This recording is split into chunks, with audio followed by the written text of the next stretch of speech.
You don't need a productivity hack, you need a fucking hug. You need to be held. You need to know what true love feels like. You need support. You need community. You need understanding. You need to give yourself grace and compassion. You, my friend, have gone through a lot. You're still processing things that have happened 10 years ago. Okay? You got the world on your shoulders. You doing probably a lot by yourself. Trying to get your money up. Doing a whole lot. And you over here consistently beating yourself up. Just swimming in so much self-doubt and beating yourself up because you feel like you didn't do what you needed to do today, or it's been like that for a while. Maybe what you need to do is give yourself more grace. Okay? Different day, same sweater, very harsh lighting. But I think like when we talk about like when we talk about productivity, getting things done, depression, even like suicidal thoughts and all that, we don't talk about how a lot of people are their own village and their own community, and that's really draining. Like doing everything by yourself is draining, but it's not like, a lot of people just don't have like the support community resources that they need and deserve. So just keep that in mind, that you are a one woman, one man, one person show. And yeah, being realistic with like your expectations and your goals for yourself too. Your version of productivity is going to look a lot different from somebody who didn't have to go through, for somebody who like didn't grow up in a low income family, grew up in a really nice neighborhood, doesn't have to battle with systematic oppression, who doesn't know what it's like to get picked on for like the way their hair naturally grows out of their scalp and the way their skin naturally looks. Like when you've been through a lot and just naturally came in the world with like odds stacked up against you, you have to give yourself way more grace, way more patience, way more understanding. Seriously, you gotta like low-key overly do it sometimes. Still hold yourself accountable, don't get me wrong, but like don't OD. Don't OD on beating yourself up and feeling unworthy and like a loser and lazy. Also, ban lazy from your vocabulary. Lazy is such a mean word to say. Lazy is such a mean word, and it's like you rarely ever are lazy. You may not feel like doing it, but maybe you need to examine why you don't feel like you want to do it. Do you feel like you don't have enough resources? Or are you just tired and need to take a nap? Do you want to do something that brings more life into you, more energy into you before you do what it is that you have to do?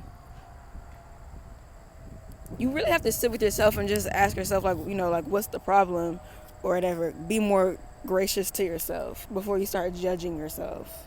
The version that this world, America, feeds to you about discipline and productivity that comes from white men. Yeah, these people that talk about like productivity systems and expectations are typically really privileged, come from very privileged backgrounds, or they have a very like hustle culture mentality where you gotta be doing every single thing, you gotta work out every single day, you gotta like be put whatever that you're striving towards, you gotta do that shit every single day most of the time. And if you don't, then that means you don't want it that bad, and you're gonna be stuck struggling and sad and like poor. These are the reasons why people think that consistency means every day. No, it just means a consistent system that works for you. You might only do certain things like 15 minutes a day or once a week, whatever fits you and like your schedule, your system, what you got going for yourself. When I used to hear certain things, and maybe some of y'all watching right now are like, those are just excuses, like I get it, but like I still need to do better. And that is valid. Self-assessment is very important. I'm not saying totally throw in a towel or whatever, but I'm saying find a balance to where you feel proud enough and less guilty, because you don't need to compare yourself to a version of you that doesn't exist.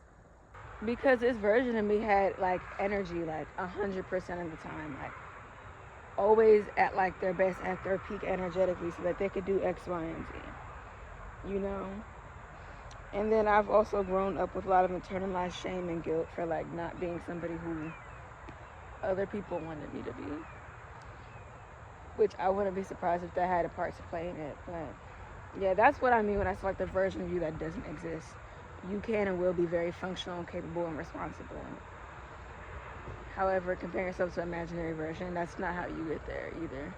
I really thought that if I left on myself by being basically harsh and critical, that I wouldn't grow, but it's like you wasn't growing regardless, so you might as well, you know what I'm saying, change the way you view things. What people don't realize is that we create a lot of our own blockages, but that's a whole other video. But it does remind me about like how like this study was done on plants. As scientists took these plants and they were saying like mean things to them, and they wasn't really growing compared to the plants that they were like, oh, like you're so smart, like you're growing so beautifully. The plants was like growing at a rapid speed, because we are all plants, animals, humans. We're all living beings. We all feel energy. We're all able to recognize the difference between, you know, something that feels good and is healthy versus something that is not. Especially if you are a woman or a vagina haver, like you're at a different cycle, like energy every single week, because our cycle changes weekly. Men run on a 24-hour hormonal cycle, so they start their day peak energy, whatever, and then it just drops down by the time, like, you know, nighttime comes around, and then it just restarts the next day. So they're basically kind of always at their best, and like society is run like that, you know, with like the 9 to 5 schedule and literally how everything is. So even when we're bleeding and our body is convinced that it's giving birth, we have to act like that's not happening. We have to act like blood's not coming out of our body, and that's not fair. It's not fair at all. Please be more kind and gentle to yourself. Like, we forget sometimes that we are our own environments. It's not just where we live. It's not just our city. It's you. Like, what's going on in that medulla? You know what I'm saying? Is that a safe place for you? Is that a healthy place for you to really grow? Like, you know, change really starts from within, from your inner voices, from the thoughts that you entertain, from how you treat yourself too.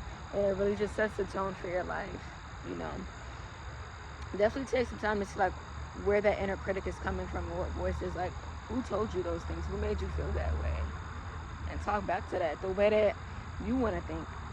Things like, I'm gonna do the best I can every day. Like, I honor and understand my story and why I am the way that I am, and that's valid. I'm learning this all by myself, okay? I forgive myself for not knowing. I forgive myself for beating myself up. I'm giving myself the permission to unlearn negative stories and self-talk that no longer serves me, that no longer serves where I'm trying to go. I'm going to heal. I'm going to be more nurturing to myself going forward, because I care about my internal environment. I accept that I got to do things my own unique personal way. I understand that I'm not working with the same energy levels every day.